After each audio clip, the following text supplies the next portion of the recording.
Last time on the Skip and Josh podcast. Do you see anywhere in your future the Canadians winning a Stanley Cup? I'm glad you brought that up, because I said this on one episode at a certain point. I don't remember where. I'm going to tell you exactly what I said word for word, because I remember it. I am in a dysfunctional relationship with this team.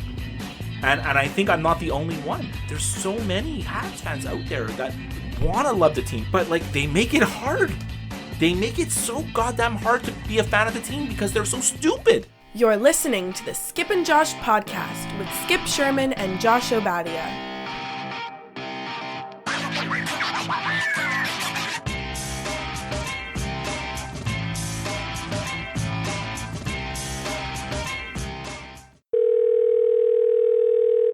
Hello.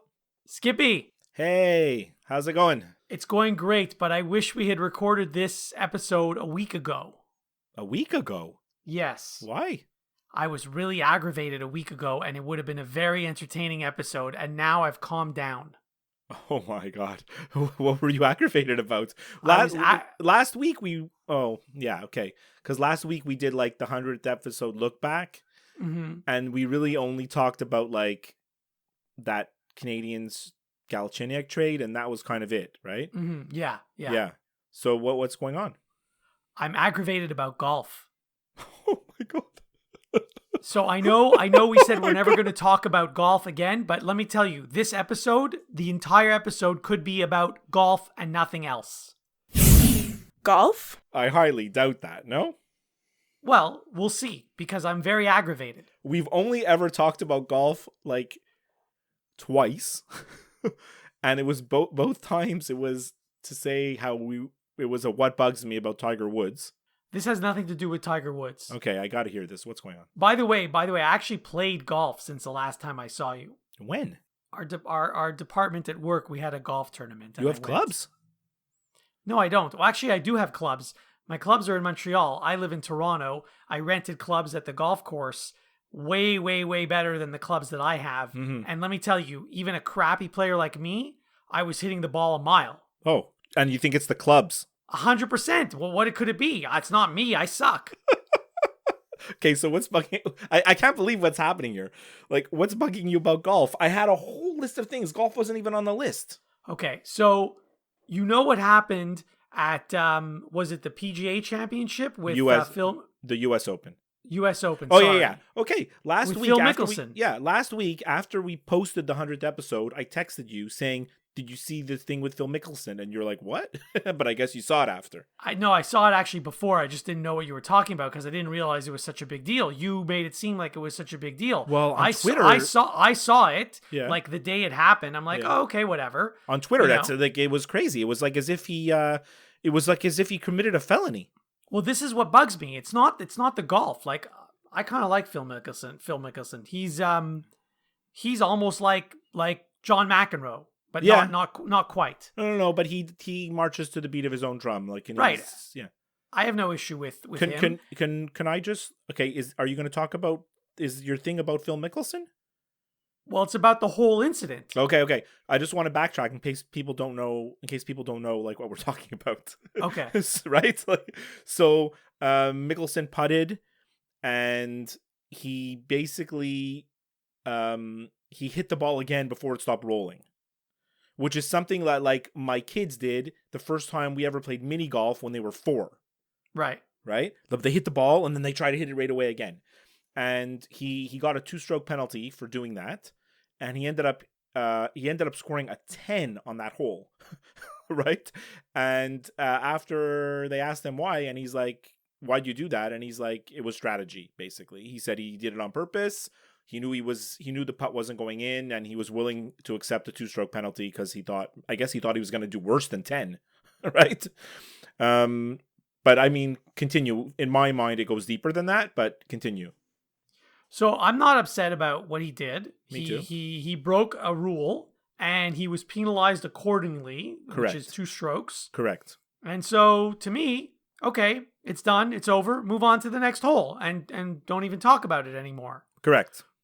What bugs me is how the media treated the whole thing. Oh, it was like he should be banned from golf, I heard. Exactly. I was like, hello? excuse me? Yeah. He tapped the ball. He did something illegal. He got penalized, the appropriate penalty for what he did. Yeah. And then these people, these golf media people, whatever you want to call them, Yeah.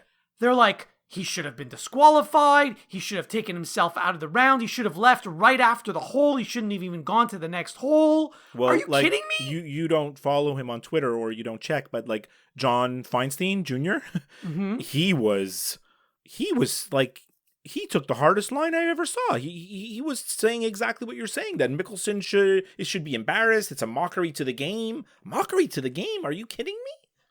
You know, like in other sports, crazy stuff that happens, like in football, you get clotheslined. Yeah. In hockey, you get slashed by a hockey stick. Yeah. And like that happens, you go off the ice for 2 minutes or 5 minutes and you come back, or maybe 10 minutes. Yeah. It's like they say in Slapshot, you go to the penalty box, 2 minutes, feel shame.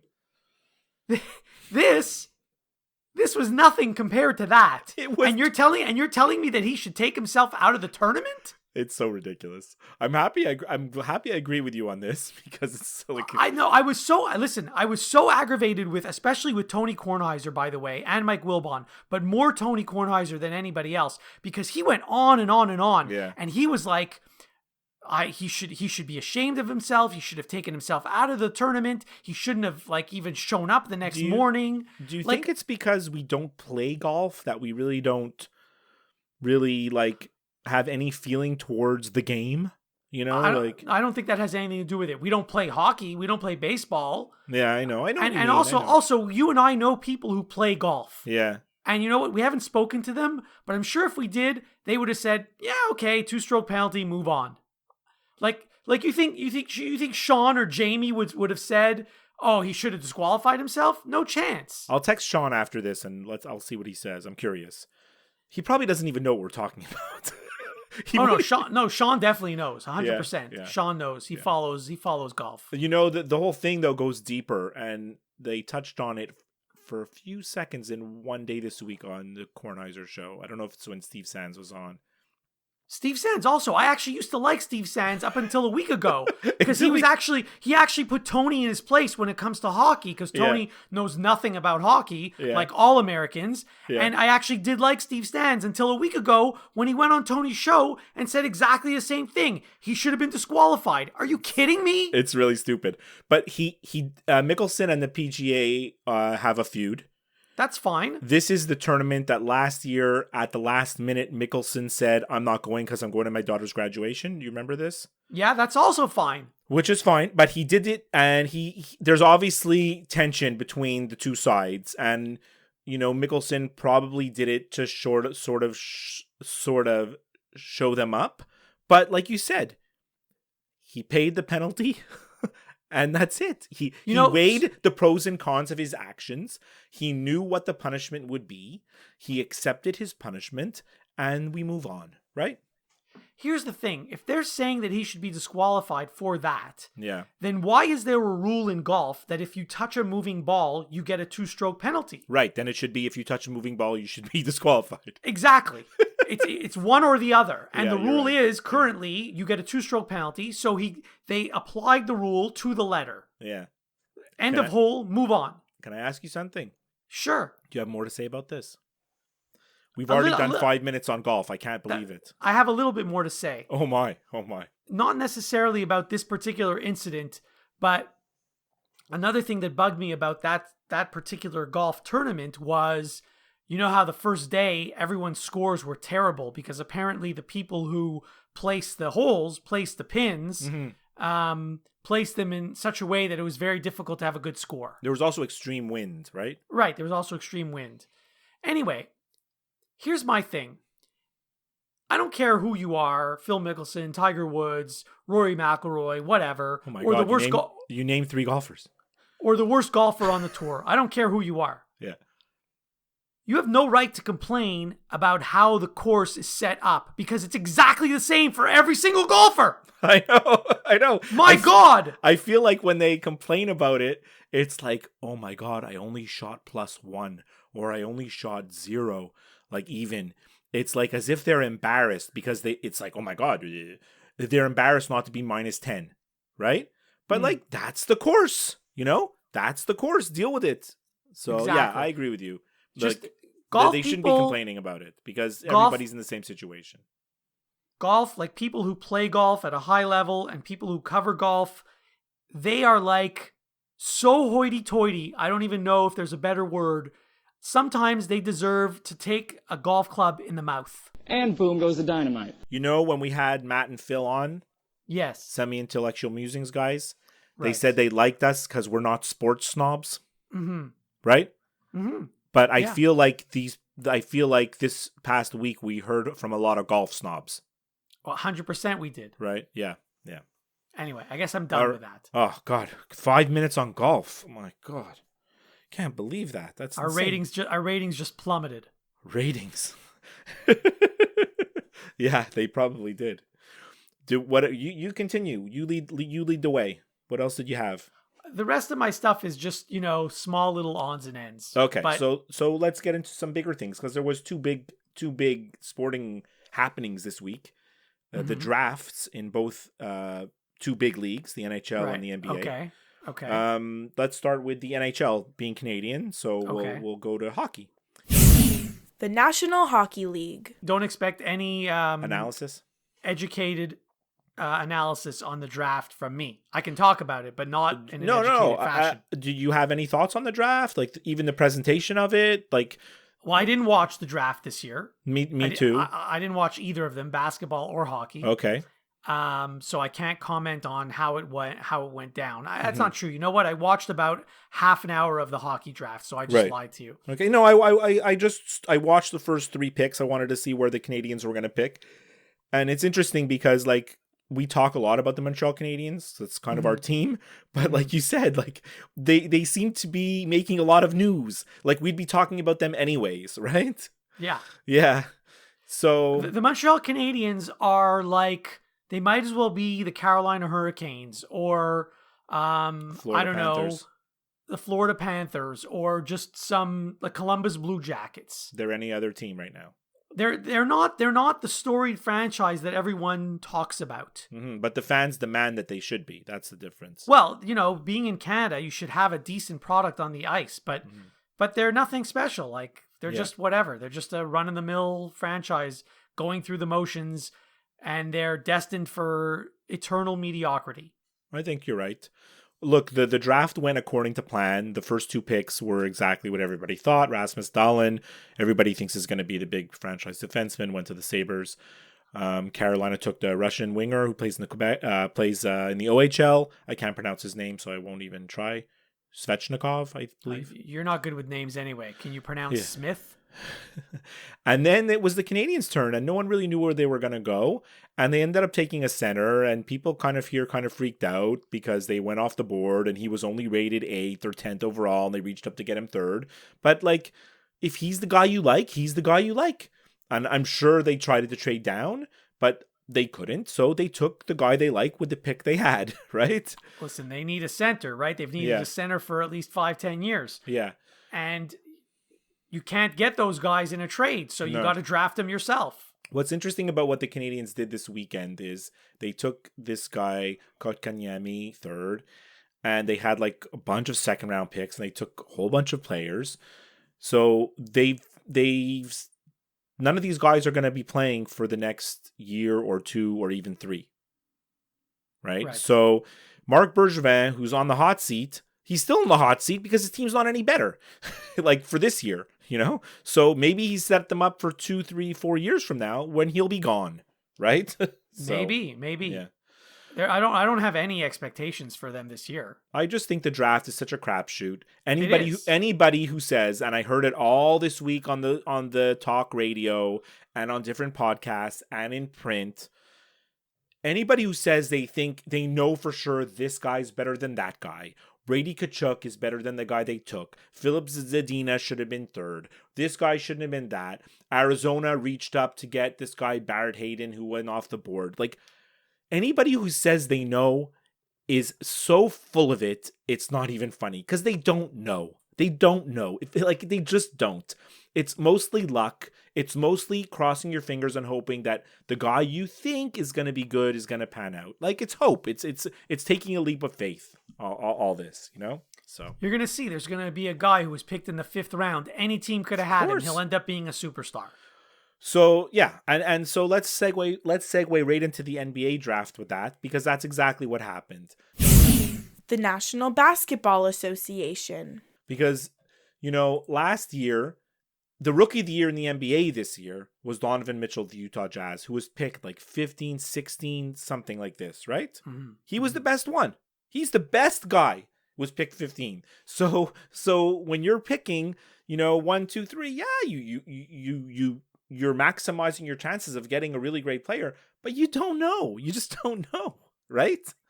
You really don't know. The only good thing about the NBA draft is that there's only 2 rounds. So Yeah. at least you're not like scraping the bottom of the barrel. Well, no, that's it. And it's the draft goes quickly, and So I mean, I don't have much to say about the NBA draft either.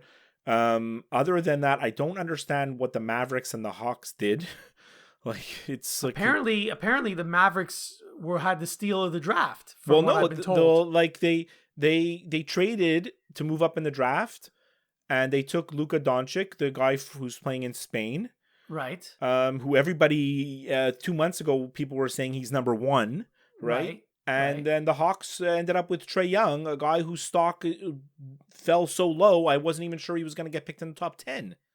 Right. So did Atlanta get something else in exchange? They got a first round pick like in 2 years from now. Okay, so that's why they did it. I guess, but I mean, Doncic, from all indications, couldn't be like a really like franchise player, and it seems like he's going into the perfect situation in Dallas with Nowitzki's going to retire next year, and I don't know. It just boggled my mind. But getting away from like who's good and who's not good, like we said, we don't know, right? And we're not going to get into like who got picked where or whatever. Mm-hmm. I don't understand. The NBA is so good at marketing their superstars.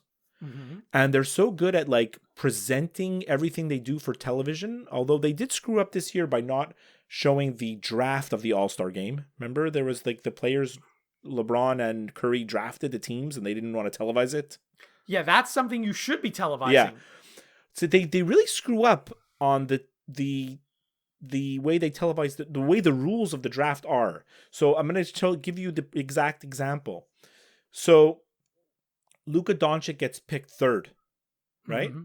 Yeah. And then and it says the Atlanta Hawks are picking. They've drafted Luka Doncic. And then it says rights traded to the Dallas Mavericks.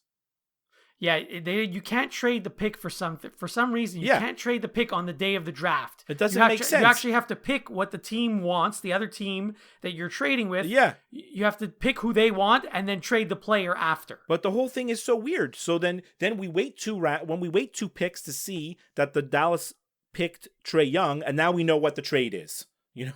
Like I don't know why I don't they understand do that. how they can't do it like any other league where they're like, okay, they've traded picks. Now Dallas is picking. Like, I don't understand why.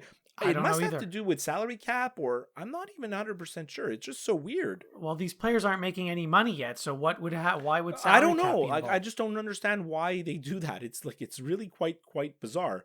And like what ended up happening, I don't know if you saw, but this guy Mikal Bridges got picked by the Sixers. Oh yeah, right? This I heard the whole story, Yeah. and the Sixers are so they should be shot. It's really bad. It's not all the Sixers' fault, but like they draft him and then he gets interviewed, and then the next thing you know, he's traded, and his mom works for the Sixers. I know, and he's from Philadelphia, and he played for Villanova. But like it got so far, right? Like. He did a few interviews and they interviewed his mom, and then he's traded. Like, what the hell? Like, why couldn't have that all been done like ahead of time? Like, the thing was weird. It was very, very weird. I just don't like the fact that you can't pick after you trade. It's like you have to pick for the other team. It doesn't make sense in terms of the drama of watching the draft, And what happens if you don't pick what you're supposed to pick? Well, I guess it's prearranged, but it is a little bit, the whole thing is a bit of a mystery. Anyways, yes. I'm happy for all the guys that got drafted. I don't know who's going to be good. I just hope that, I was really hoping the Celtics were going to draft Grayson Allen. And really, you were? Yeah, I was dying for it. Like there was so much. There was so much talk about that he was gonna get drafted by the Celtics, and there was a good chance he was gonna go that far, but he ended up going much higher, and he got drafted by the Jazz. So, which is a good situation because I think he'll get playing time. So I don't think any of the Duke players are none of them are on a good team. None of them. well, I mean, when you get the only reason why Sacramento drafted Bagley is because he's the only player that's showed any interest of playing there. I think like other players, when they interviewed him and everything, they got scared away from drafting him because like they were basically kind of not interested in playing for the Kings. Like Doncic's agent put out a little floater saying, you know what, he's thinking of staying another year in Europe. Mm-hmm. Which was basically a warning shot to the Kings to like not pick him. There's 2 Dukies on the Kings. There's one on Utah, as you just mentioned, and there's another one on Chicago, I think. Yeah, that's exactly it. Yeah. So Yeah. none of them are on good teams. No. Can we go back to hockey? I forgot to Yes. talk to you about hockey. Sure. The big goings on in hockey, other than the draft, is the whole like John Tavares. It's like very secret.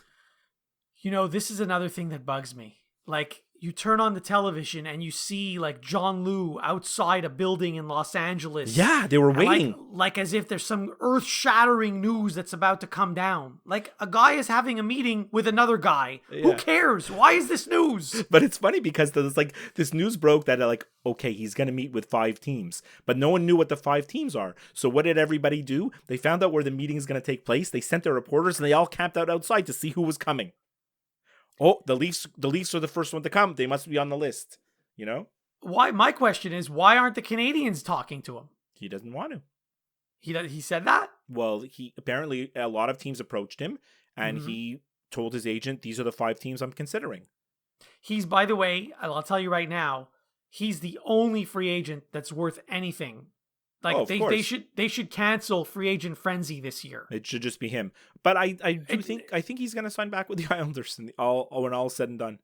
Speaking of the Islanders, like the whole thing that happened with Lou Lamoriello and Mhm. then Barry him Trotz. firing him firing Snow and Waite. Yeah. Well, Snow Like- should have been fired 10 years ago. Like he pulled the rug out from under them. Yeah, well, it's like the franchise is in turmoil. No, like, but also the other thing was I didn't even understand when Lamoriello was with the Leafs. They had like 3 general managers. They Yeah, had I didn't know- him, I didn't get they the had- arrangement They had either. this guy Kyle Dubas. They had Mhm. Mark Hunter. Yeah. And I don't even know. Like obviously Lamoriello had the last word. I think. Well, I And don't know then- if he did. I don't think he had the last word. I think he didn't have the last word. That's why he left. No. He did for the first 3 years he was Oh, here. okay. And then after the season ended, they I guess demoted him, quote unquote. Yeah.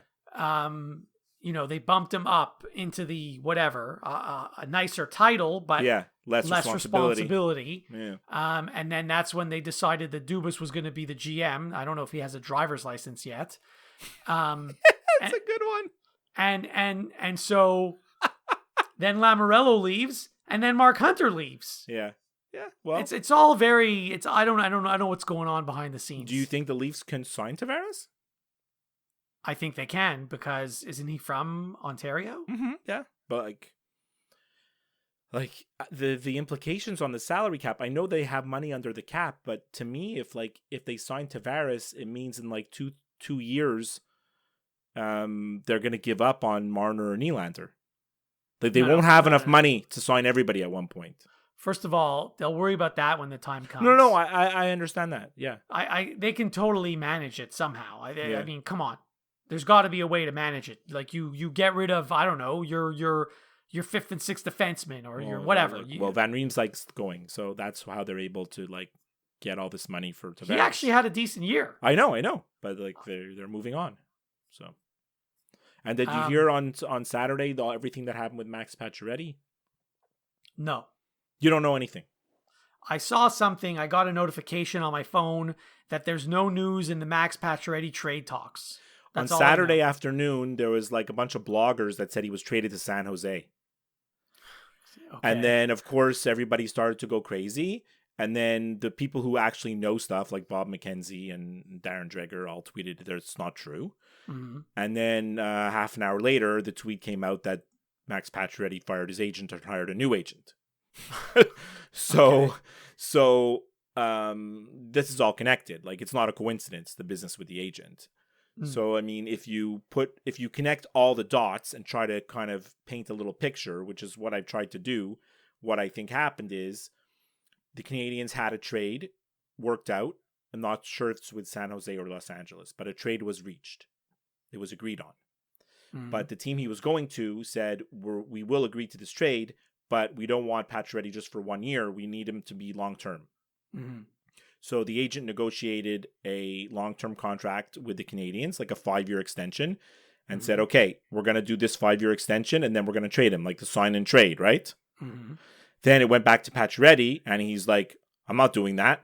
That's not enough money. That's when he fired his agent. You know what this reminds me of? What? It reminds me of Entourage. It's very similar, yes. Yes. Like that show, I know it's like 6 or 7 or whatever years old now, but Yeah. I'm on I just finished season 5. Yeah. The show's hilarious. It is great. But the stuff that goes on there is ridiculous. I don't know if Hollywood's really like that, but this story you just told me is exactly that. From everything I've read, there's a lot of truth in the stuff that's in Entourage, you know? So that's basically what happened with Pacioretty. I think he didn't like the terms that his agent had negotiated for the sign and trade. He thought, I'm worth more. And then when he didn't want to sign an extension, the trade fell through. And then the Kings, and then it's also not a coincidence that an hour after all the people were saying he wasn't traded, Kovalchuk signed with the Kings. Right. So Yes. there you go. So Okay. we're watching that closely, and we'll see what happens. It's interesting. Like again, you know, we talk a lot about the Canadians, but like that was the number one story in the NHL on Saturday. You know, so There's more hockey news. We didn't talk about Barry Trotz. Trotz. He wins the Stanley Cup. They don't re-sign him, and then the next day he's the coach of the Islanders. It's crazy. It's just crazy. I don't think I've ever seen that happen where a coach, a general manager, or manager wins the championship of his league, It could and then he's not the coach of that team next year. It's I think it could have happened where the coach retires and he's like, okay, I'm walking off into the sunset, going out as a winner. Mm-hmm. You know, that like I think even the Apparently it happened in baseball, I think in the 60s, where the Cardinals beat the Yankees in the World Series, I think, and the Cardinals manager the very next year managed the Yankees. Okay, I mean, but it's unheard of. Like he just won the Stanley Cup and the team said, sorry, we don't want to sign you.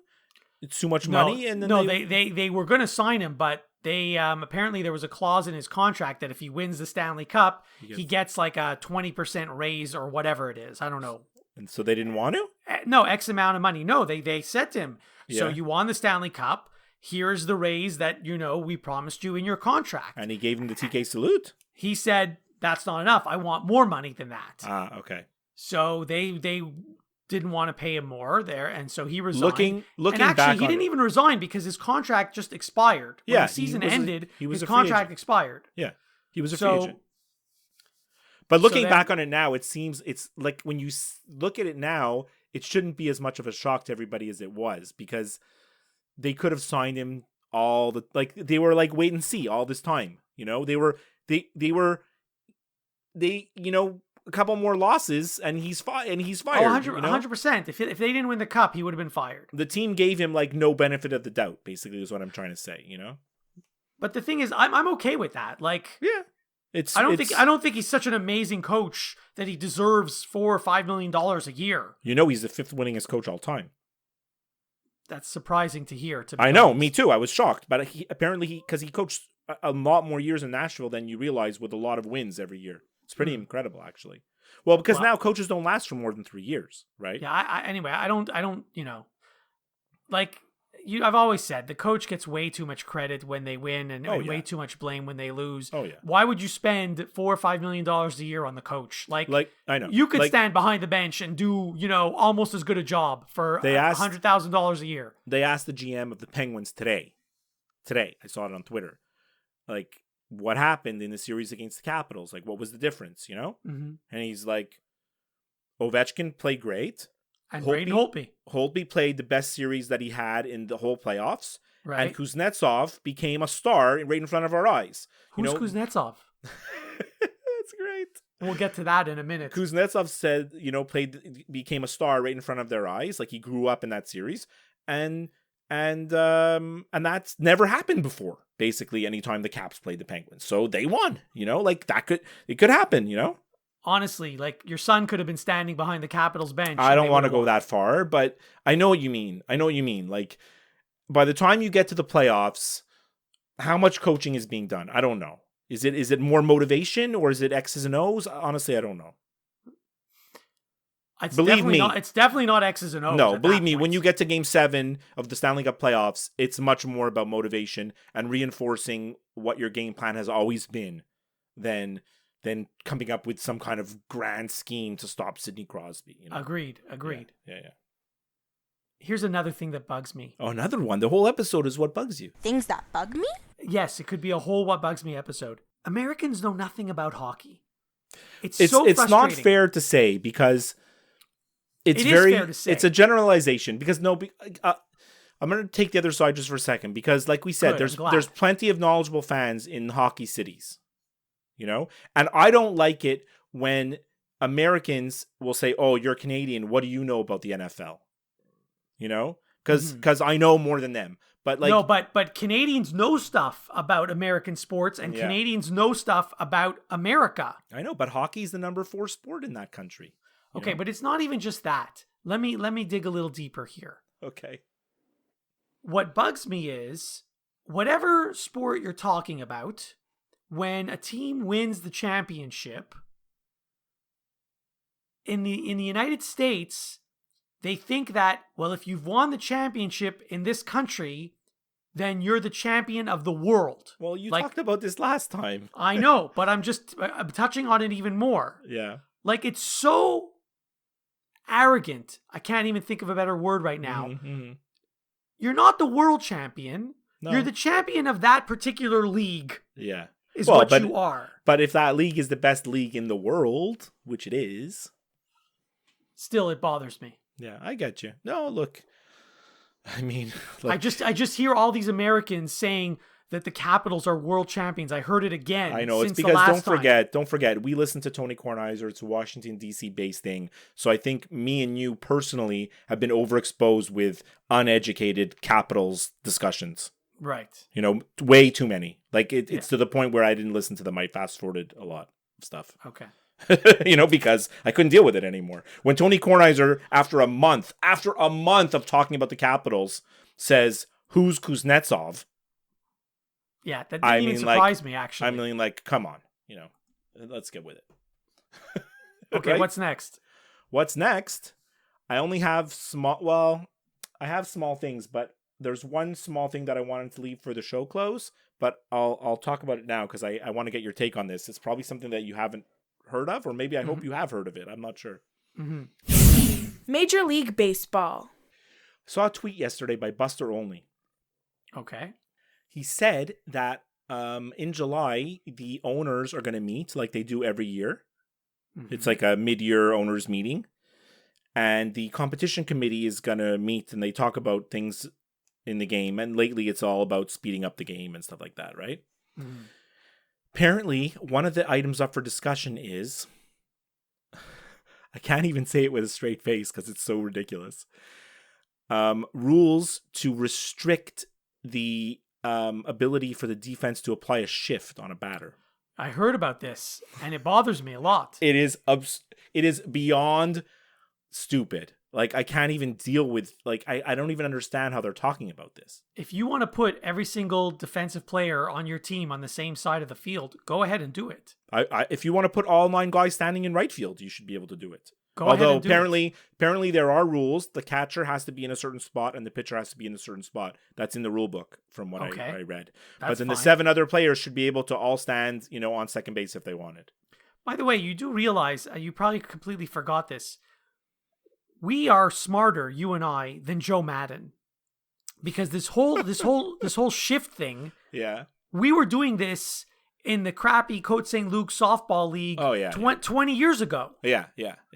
Like, we knew where certain players hit, and we were cheating that way. Well, and you were no one had a shift or a defensive shift applied to them more than when you were up. You personally. Never mind that. But Yeah. like when I played second base, I didn't play an orthodox second base. No, you played like Sometimes on shallow the grass. center field. Yeah, exactly. On the grass. Yeah. No, you're absolutely right. Now the reason why do you understand? Like the reason why they want to do this is the number of hits this year is the lowest. It's extremely low. Hits are at an all-time low, and singles are at an all-time low. And so they're blaming it on the shift. And I heard that there's more strikeouts this year than, is it homers or more strikeouts than? Well, I mean, singles are down, strikeouts are up, homers are up. Like that's the trend, right? But like you can't.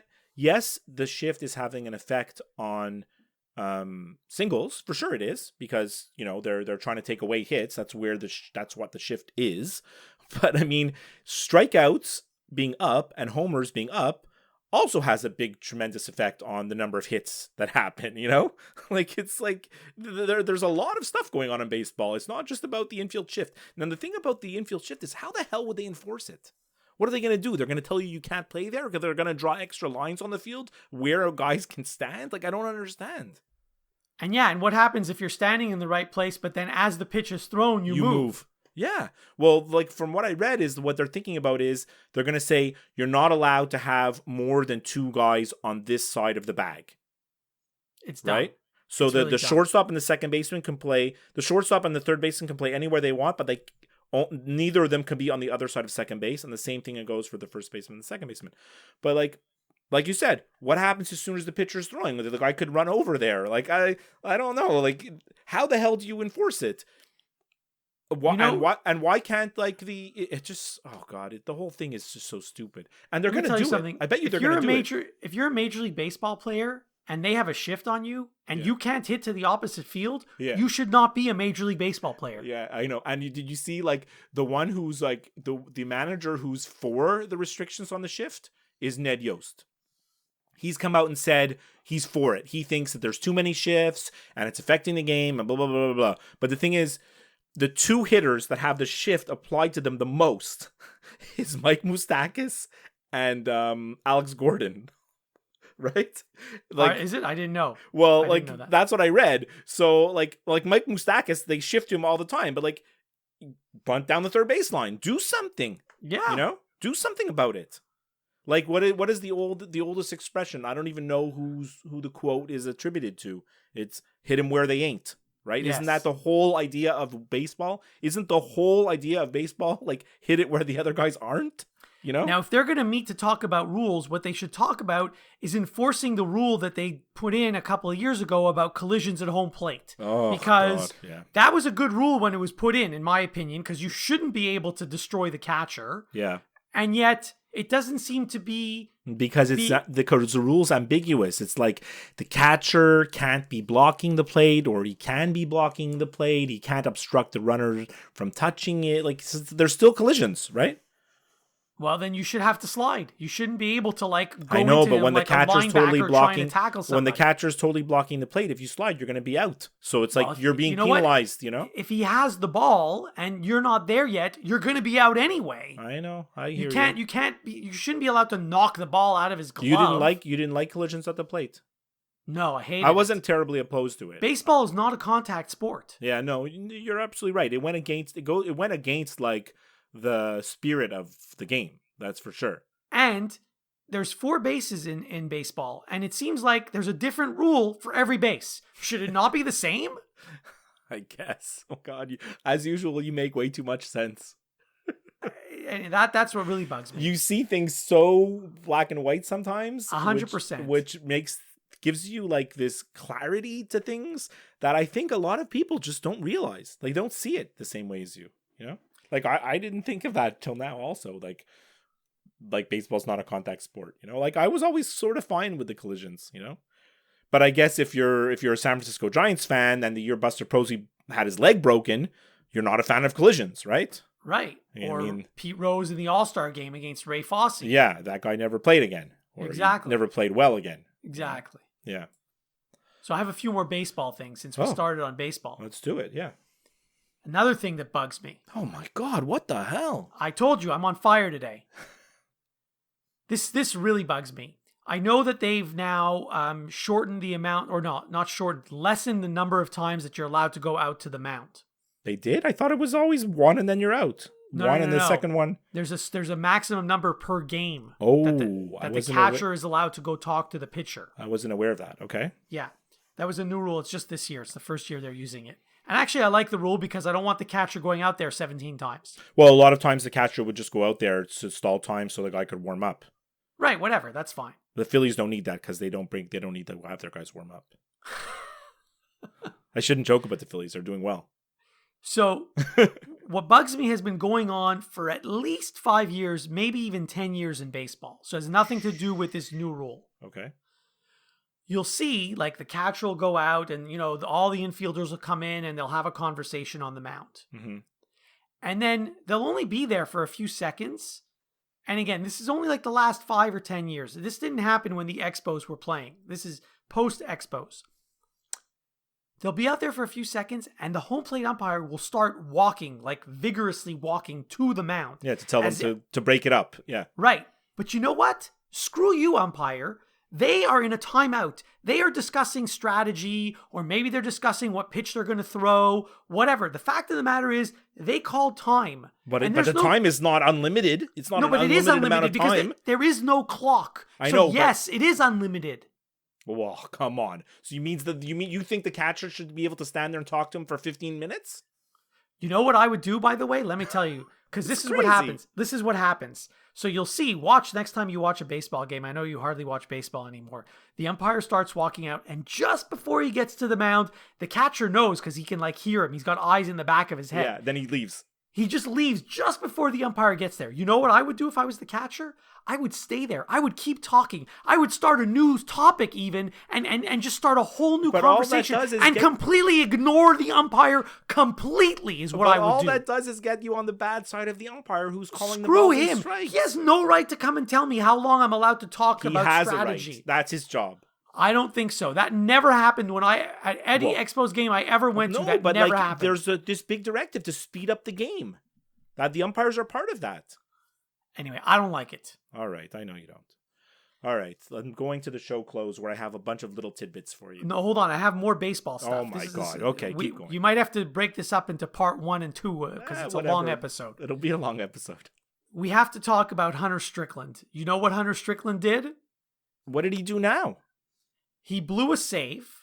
Is he still on the Giants? Yes. He blew a save, got taken out of the game, and I don't know if he did this in the dugout or the locker room, but he punched something really hard. He broke his hand. He's out for 6 weeks. He pulled a LeBron James.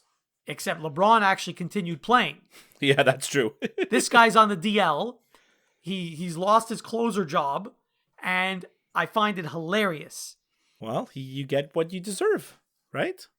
Now, speaking of baseball injuries, I have another one to tell you about. Okay. This is the Cubs closer, Brandon Morrow. Did you hear how he got injured? No. Okay, I'm going to read this to you because if I don't read it to you, you're not going to believe me. Okay. Morrow did not pitch in a specific game. He didn't come in to close, and everyone was wondering why he didn't come in to close. As it turned out, he was unavailable due to back spasms that he sustained while taking his pants off the night before. What the hell? Here's the quote. Okay, but that's made up. This is not made up. He did something. No, but I'm saying he did something else, and they're saying this as an excuse, no? No. Here's the quote. I was taking my pants off after getting home from St. Louis at 3 a.m. Then I got my right leg off. My left one, I felt spasms in my back. There you go. I'm 48 years old, and my back does hurt sometimes when I take off my pants. But he's a major. You're not a professional athlete. He's a major league pitcher. Like, what the hell? Oh yeah. Well, that's what happens. There's always weird injuries. You're the king of weird injuries lately. I'm perfectly healthy right now. I know, but no, I'm saying of finding the weird injuries. Yes. Rizzo said the hotel bed injured his back. Yes. He needs to sign up to get a endorsement deal with Casper, the mattress guys. You sleep on that, you should be good to go. You should be. All right. Show close. Before we sign off, I want to remind you that to make sure you never miss an episode of the Skip and Josh podcast, you got to subscribe. We're on Apple Podcasts, Stitcher, Google Play Music, mostly any podcast app of your choice. You'll find us. If you listen on Apple Podcasts, make sure to leave us a review.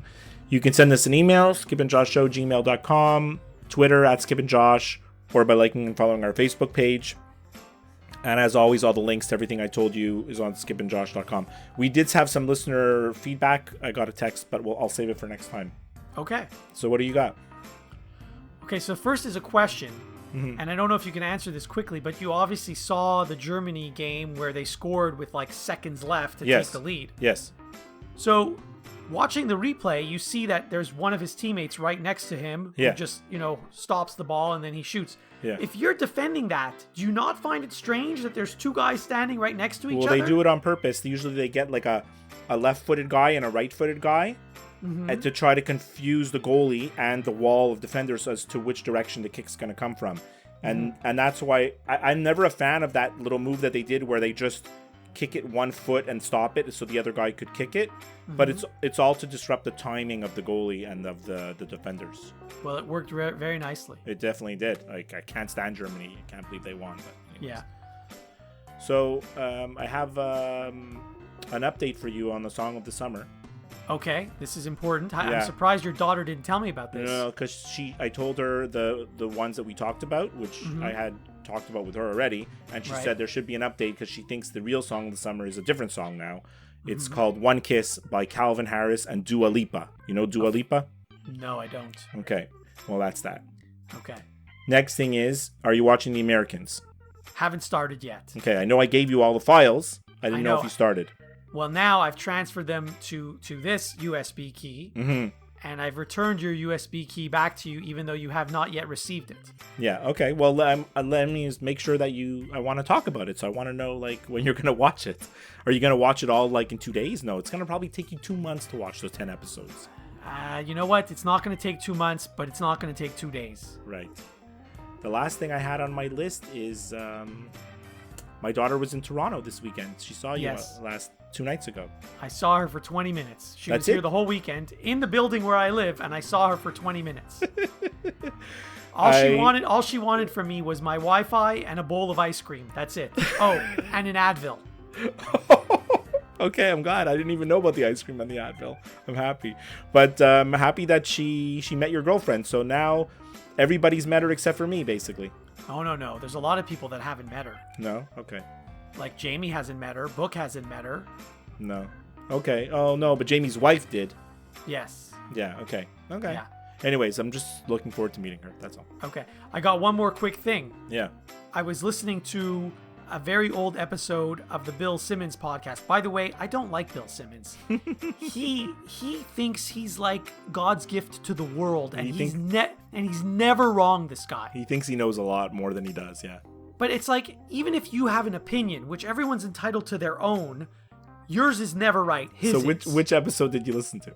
So the one with Tony Kornheiser. This is from like 2 years ago. Oh, that's from like 2 years ago. Yeah. Yeah, I know.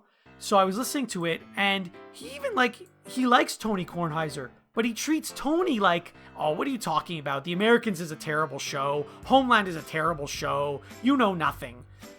But anyway, that's not what I want to say. The point of what I'm saying is, the show I listened to, it was just before Tony launched his podcast. Right. So Bill asked him, what's the show called? So Tony's like, it's called The Tony Kornheiser Show. And Bill says, you should have called it The Tony Kornheiser Podcast. The reason I'm mentioning this is because we changed the name of our show. From something that had show in it to podcast. Yes. So we did listen to Bill Simmons. Well, indirectly. I don't know if it's having an effect on the listenership, but I like the name. So yeah. That's all I got. That's perfect. I'll talk to you next time. Okay. Okay. Bye. The Skip and Josh podcast is over now. Don't worry, there'll be another episode soon.